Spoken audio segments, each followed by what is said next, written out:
मैं सुभाष सिंह कुशवाहा आप सभी मित्रों को नमस्कार, आदाब, सलाम, जय भीम।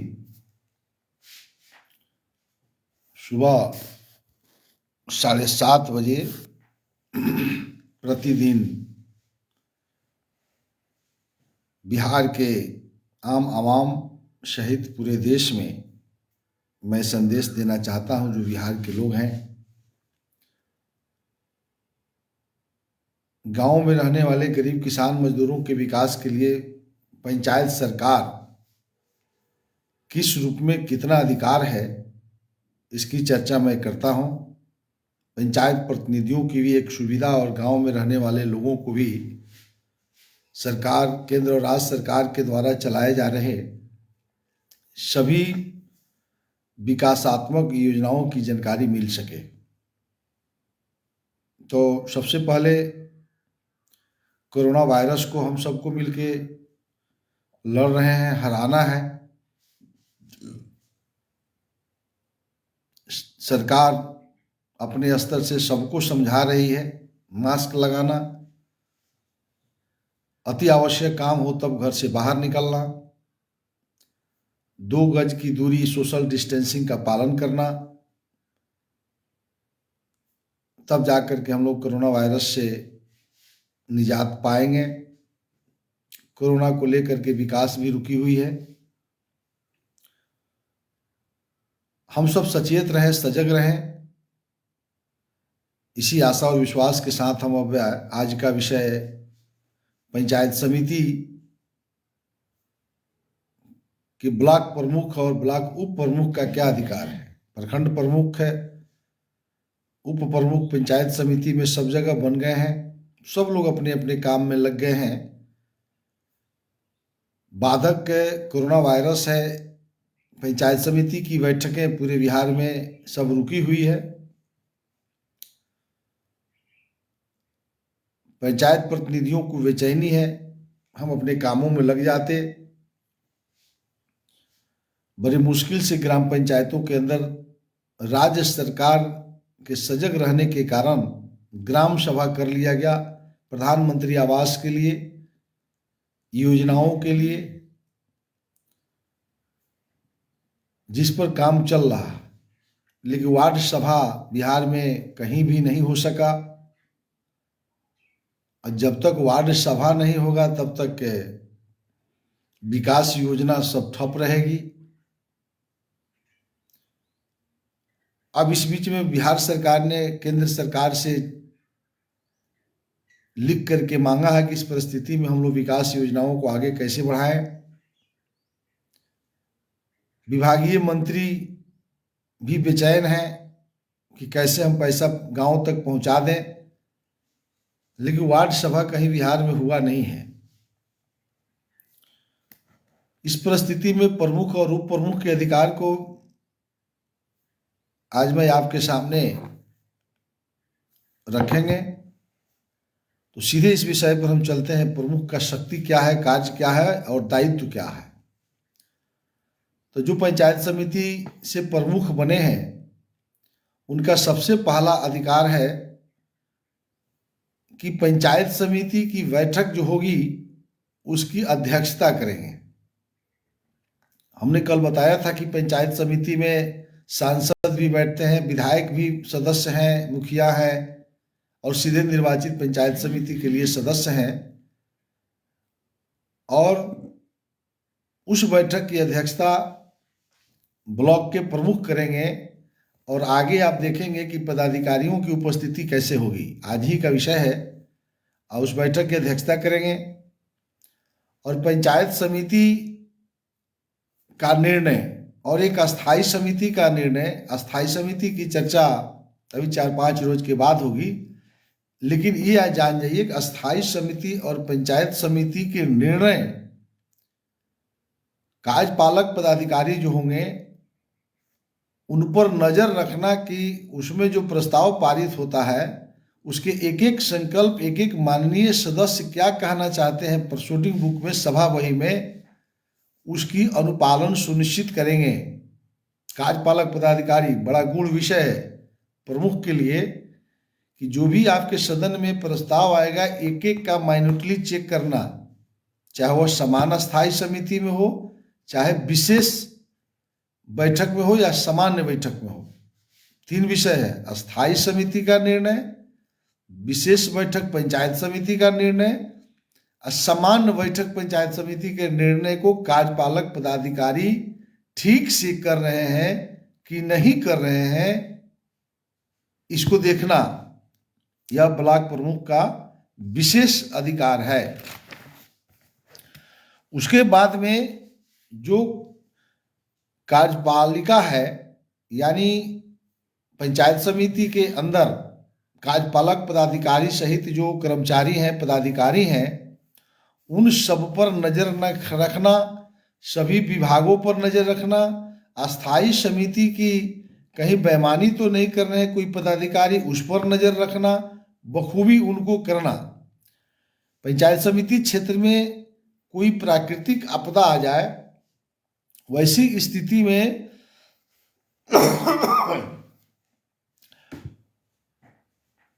पंचायत समिति को अधिकार है उसको तुरंत कवर करना कि कोई माननीय सदस्य, माननीय मुखिया कहीं से कोई सूचना आती है तो तुरंत वहां पहुंचना और इमीडिएट उसकी लिए राशि ब्लॉक को उपलब्ध रहती है उसको खर्च करना।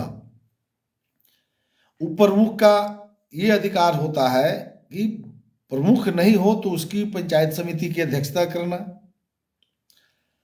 उनके अनुपस्थिति में जो उनका काम है उस शक्तियों का, कर्तव्यों का निष्पादन करना। 1 माह से ऊपर प्रमुख अगर ब्लॉक से कहीं बाहर जाते हैं तो उस स्थिति में उप प्रमुख उनके सभी कार्यों को करेंगे। फिर प्रमुख जब वापस आ जाएंगे तो फिर वो अपने अधिकार को ले लेंगे, अपने चार्ज को ले लेंगे। तो एक यह बैठक का एक रूप था कि कार्यपालिका पर उनको नियंत्रण करके रखना। अब जो है पंचायत समिति की बैठक करने का अधिकार प्रमुख को है।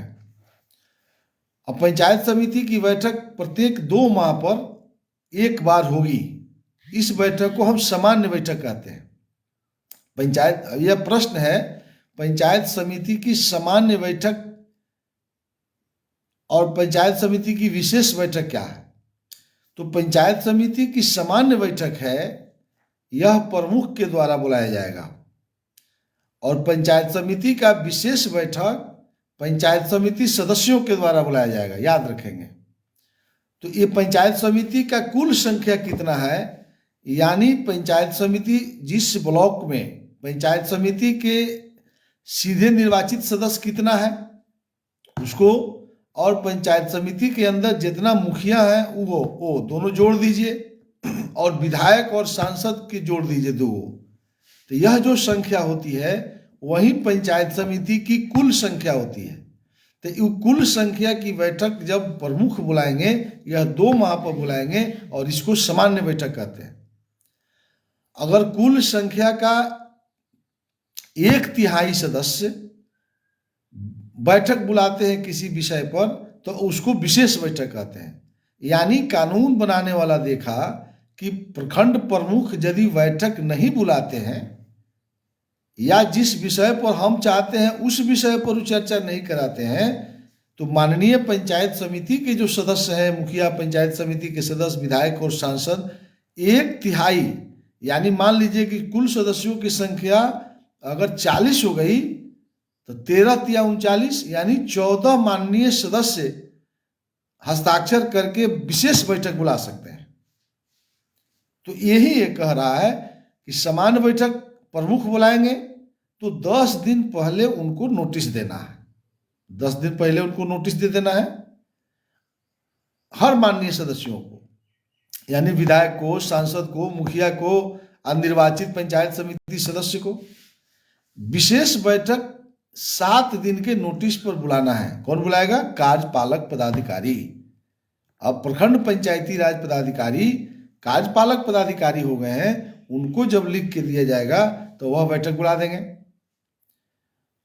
और बैठक का कोरम जो होगा 1/2 + 1 कुल सदस्य संख्या का, मान लीजिए कि 40 सदस्यों की संख्या हो गई तो 40 का 1/2 + 1 यानी 1/2 माने 20, एक जोड़ दीजिए 21।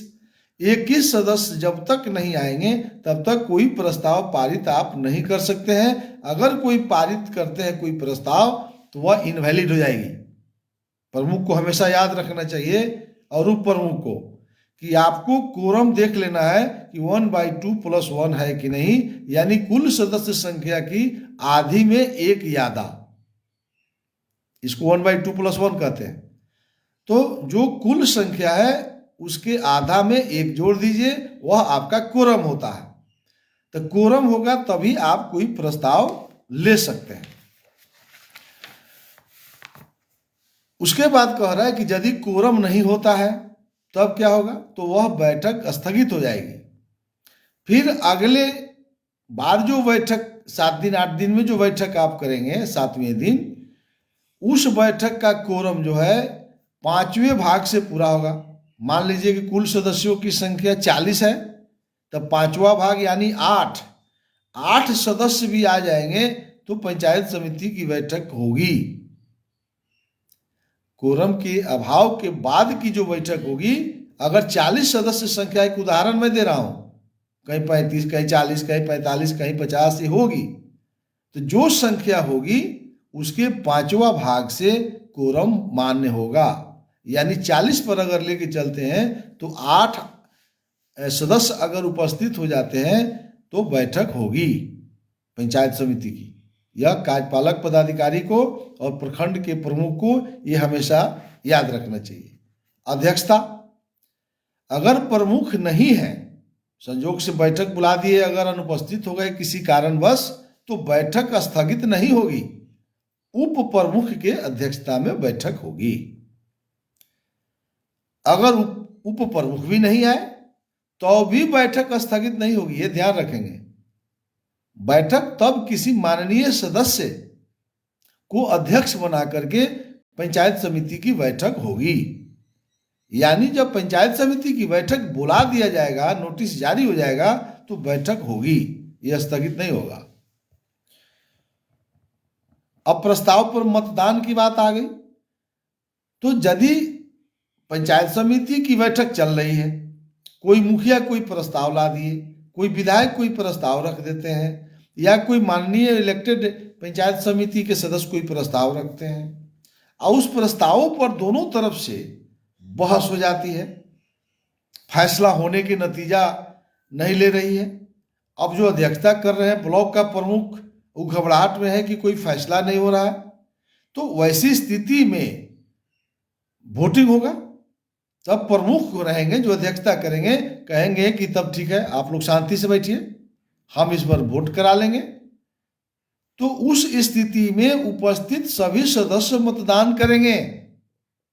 कहीं कहीं ब्लॉक के प्रमुख भ्रम में हो जाते हैं कि हम जो जीत क्या है उसी में वोटिंग होगा।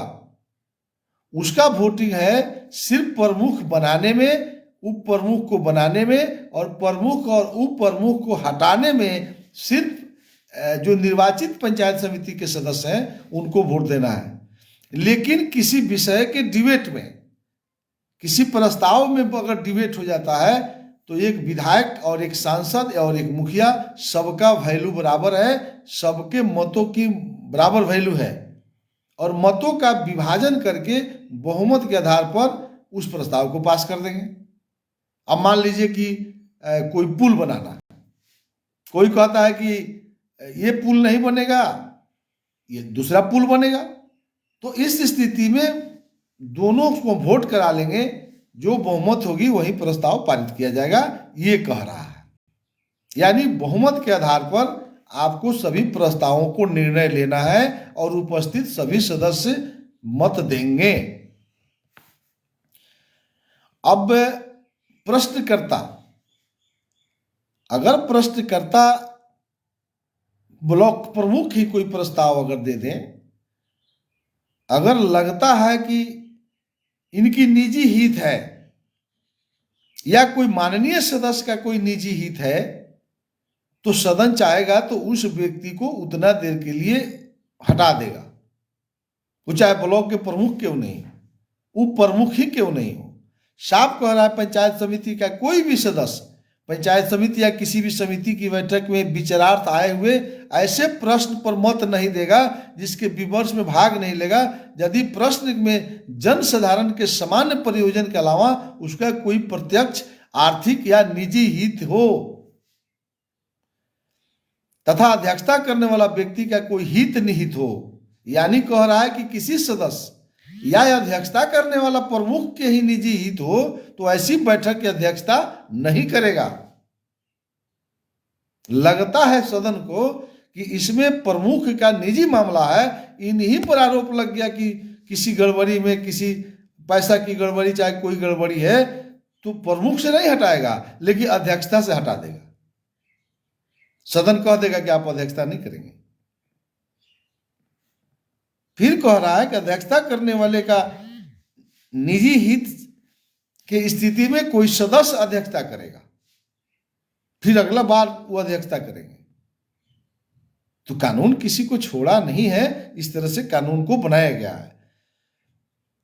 अब बैठक में नोटिस जारी करेंगे प्रमुख, पंचायत समिति सदस्यों को बैठक में जब आमंत्रित करेंगे तो उसमें एजेंडा फिक्स रहेगा, किस किस विषय पर पंचायत समिति की आप सामान्य बैठक बुला रहे हैं, यानी विषय क्लियर रहेगा, उस विषय पर ही आपको चर्चा करना है। अलग से आप चर्चा नहीं कर सकते हैं। अलग से चर्चा करने के लिए यदि अध्यक्षता करने वाला ब्लॉक प्रमुख लगता है कि कोई प्रस्ताव बहुत ही महत्वपूर्ण छूट गया है तो वह सदन में रख सकता है और उस पर विचार होगा, परंतु कोई माननीय सदस्य विरोध कर देगा तो उस पर विचार नहीं होगा। बड़ा हार्ड है, इसको ध्यान में रखना पड़ेगा। बिहार में जो भी पंचायत समिति प्रमुख, पंचायत समिति सदस्य, मुखिया, सांसद, विधायक को इसको हमेशा याद रखना होगा। इसी पर झंझट होता है संसद में, सदन के अंदर, क्योंकि अब एजेंडा से बाहर लोग जाने लगते हैं तो प्रमुख जो अध्यक्षता करेगा वो इजाजत नहीं देगा। हाँ, विभागीय समीक्षा आप कर सकते हैं, तो आगे आएगा विषय, कल हम बताएंगे। आज इसी पर हम चर्चा करेंगे कि बैठक में कैसे डिबेट होगा, ये जानना बहुत जरूरी है। ये क्लियर हो गया कि एजेंडा से बाहर हम नहीं जा सकते। पारित किए जाने के 3 महीने के भीतर अगर उस प्रस्ताव को रद्द नहीं किया गया तो रद्द नहीं होगा। प्रस्ताव रद्द भी होता है, आगे देखेंगे तो कुछ स्थिति में 6 महीना भी आएगा। अगर सदन चाहे जो फुल मेजोरिटी से 1/2+1 से तो कोई ऐसा प्रस्ताव आप ले लीजिएगा उसको रद्द कर देगा। पंचायत समिति को पावर हमेशा है, यानी सदन को, ये प्रमुख का अधिकार है। प्रस्ताव को क्रमवार रखना, प्रस्ताव जो लिखा जाएगा, जो भी प्रस्ताव पास होते जा रहा है वह क्रमवार रहेगा, टूटेगा नहीं। इसके लिए जब किसी सदस्य द्वारा खास प्रस्ताव देने या प्रस्ताव किया जाए वैसी स्थिति में उस प्रस्ताव को बैठक में रखेगा और प्रस्ताव के पक्ष या विपक्ष में दिए गए बहुमत द्वारा जो पारित होगा वह रजिस्टरबद्ध होगा और सभा वही जो होगा उसमें एकदम क्रम नहीं टूटेगा। उसमें बेईमानी अगर कीजिएगा तो अगत बैठक की कार्यवाही की जब संपुष्टि होगी, अगली 2 महीने के बाद जब बैठक होगी तो फिर झंझट फंसेगा, वो रद्द हो जाएगा, फिर माननीय सदस्य खिलाफ में चले जाएंगे। 6 माह पंचायत समिति किसी भी प्रस्ताव को पारित किए जाने के 6 महीने के भीतर रद्द तब तक नहीं किया जाए जब तक साधारण या विशेष बैठक में सदस्यों की कुल संख्या की, कह रहे थे ना, आधी संख्या से वो रद्द कर देगा। हमेशा सतर्क रहना होगा, प्रमुख को पारदर्शी रहना होगा। जैसे पारदर्शी नहीं रहिएगा तो बात बिगड़ सकती है। और सभा वही को अंत में क्लोज करना। अब देखिए शानदार विषय आपका उपधारा 14 में कह रहा है पदाधिकारियों की उपस्थिति। प्रखंड के जितने भी प्रखंड स्तर के विभाग हैं, 29 विभाग, सबके प्रखंड स्तरीय पदाधिकारी पंचायत समिति अपनी बैठक में सरकारी पदाधिकारियों की उपस्थिति की अपेक्षा कर सकेगी। यदि पंचायत समिति को ऐसा प्रतीत हो कि जिला के पूरे क्षेत्र या उसके किसी भाग पर अधिकारिता रखने वाला कोई सरकारी पदाधिकारी जो पंचायत समिति के अधीन कार्यरत न हो और पंचायत समिति की बैठक में उसको उपस्थिति वांछनीय है, तो कार्यपालक पदाधिकारी बैठक की तिथि से 15 दिन पहले ऐसे पदाधिकारी को संबोधित पत्र के द्वारा उस पदाधिकारी की बैठक में उपस्थित होने का अनुरोध करेगा। यानी पंचायत समिति के क्षेत्र के अंदर वो विभाग नहीं है, उसकी जरूरत पड़ती है हमको तो हम उसको बुला लेंगे। जैसे RWD, तो वो तो उसकी डिपार्टमेंट जिला हेडक्वार्टर में होता है, लेकिन उसकी सड़कें गांव में बनती। तो सड़क निर्माण घटिया किस्म का होता है गांव में। गरीब किसान मजदूर हरदम चर्चा करते हैं कि ठेकेदार लूट लिया। तो इसलिए यहां कह रहा है कि प्रमुख इसकी जवाबदेह होंगे कि SDO को बुला लें और उस योजनाओं की समीक्षा कर लें। तो इसलिए कह रहा है कि किसी क्षेत्र पर अधिकार रखने वाले को भी प्रमुख चाहे तो बैठक में बुलवा सकेगा, यानी जिला के किसी पदाधिकारी को। और तो ब्लॉक के सब लोग बैठेंगे ही। साफ कह रहा है किसी कारण से उपस्थित न होने में यदि असमर्थ न हो तो बैठक में उपस्थित होंगे। नहीं आना है तो अपने जगह पर किसी को सूचना दे दें, भेजें, अनुपस्थिति का कारण पहले बोल दें। परंतु यह कि ऐसा पदाधिकारी पत्र प्राप्त होने पर यदि वह उपयुक्त कारणों से स्वयं बैठक में उपस्थित होने की स्थिति में न हो तो अपने उपपदीय पदाधिकारी या अन्य सक्षम अधीनस्थ पदाधिकारी को उस बैठक में प्रतिनिधित्व करने के लिए अनुदेश देगा, खाली नहीं छोड़ेगा। अगर किसी विभाग को नहीं आना है प्रमुख को, जैसे CO है, मेडिकल अफसर है, CDPO है, प्रखंड कल्याण पदाधिकारी, प्रखंड शिक्षा प्रसार पदाधिकारी, प्रखंड सहकारिता प्रसार पदाधिकारी, ये जितने भी डिपार्टमेंट होता है उसके विभाग अध्यक्ष को आना पड़ेगा।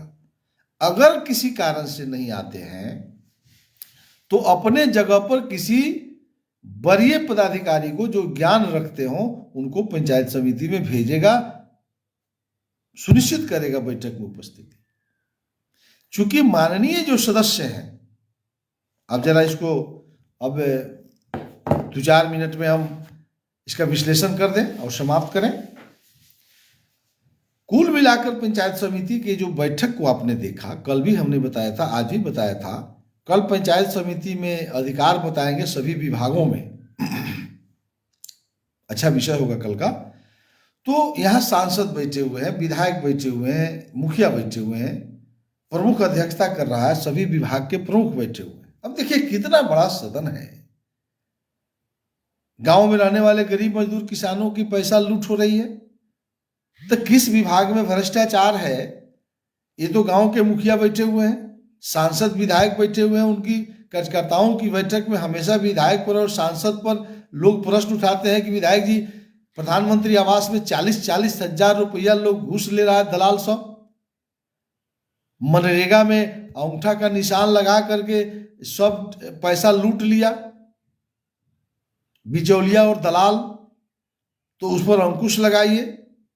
तो वहां जो अब आवास का जो वहां देखने वाले लोग हैं, जैसे प्रखंड विकास पदाधिकारी आवास देखते हैं, उनके अंडर में आवास सहायक है प्रत्येक पंचायत में।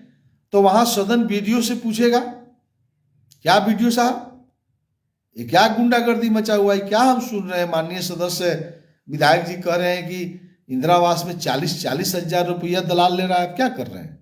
आवास सहायक को बुलाइए। तो ब्लॉक के प्रमुख आवास सहायकों की बैठक करेगा या लोक निर्माण समिति का जो अध्यक्ष बनेगा, प्रमुख बनाएंगे, जो अस्थायी समिति की चर्चा करेंगे, वह लोक निर्माण समिति उसकी बैठक कर देगा। तो आप देखिए कितना बड़ा ये मुद्दा बनता है। और यदि यह पंचायत समिति में मुद्दा नहीं बनता है तो जनता का पैसा लूटने से कौन बचा लेगा?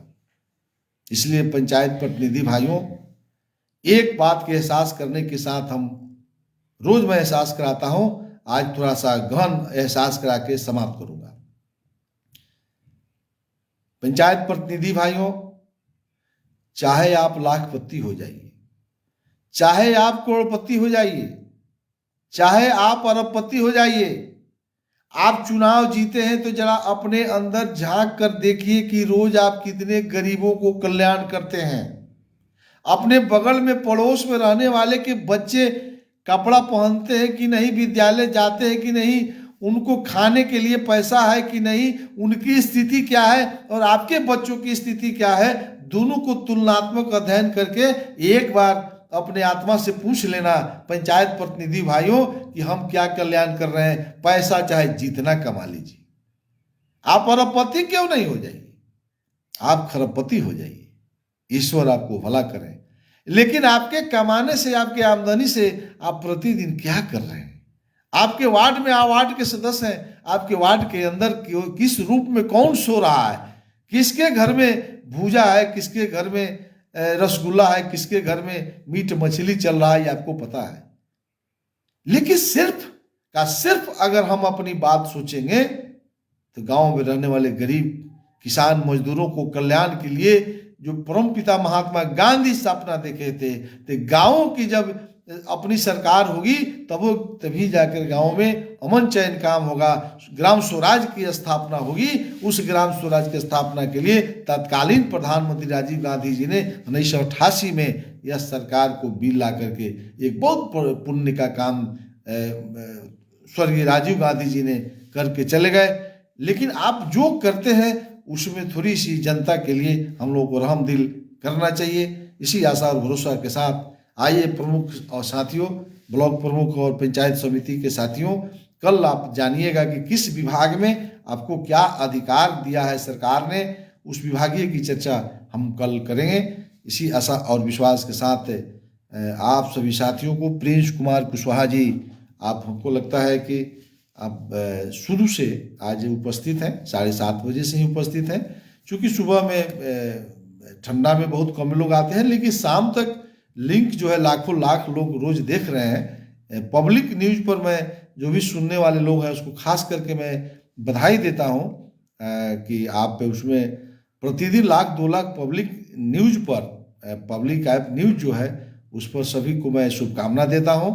और बाकी सभी जो यूट्यूब है, ट्विटर है, सब पर मैं इसको देता हूं। आप निश्चित रूप से लाखों लाख रोज इसका अध्ययन कर रहे हैं, लेकिन गाँवों तक ये बात पहुँचे और सब लोग शेयर करें, जरूर शेयर करिए। आप सबसे निवेदन है, जो भी व्यूअर्स हैं, जो भी साथी सुनते हैं, इसको ज़्यादा से ज़्यादा शेयर करें कि ज़्यादा से ज़्यादा इसको गाँव को लाभ के लिए, पंचायत प्रतिनिधियों के लाभ के लिए अपनी बातों को कर सकते हैं। चलिए कल सुबह हम लोग 7:30 बजे। नमस्कार, आदाब, सलाम, जय भीम।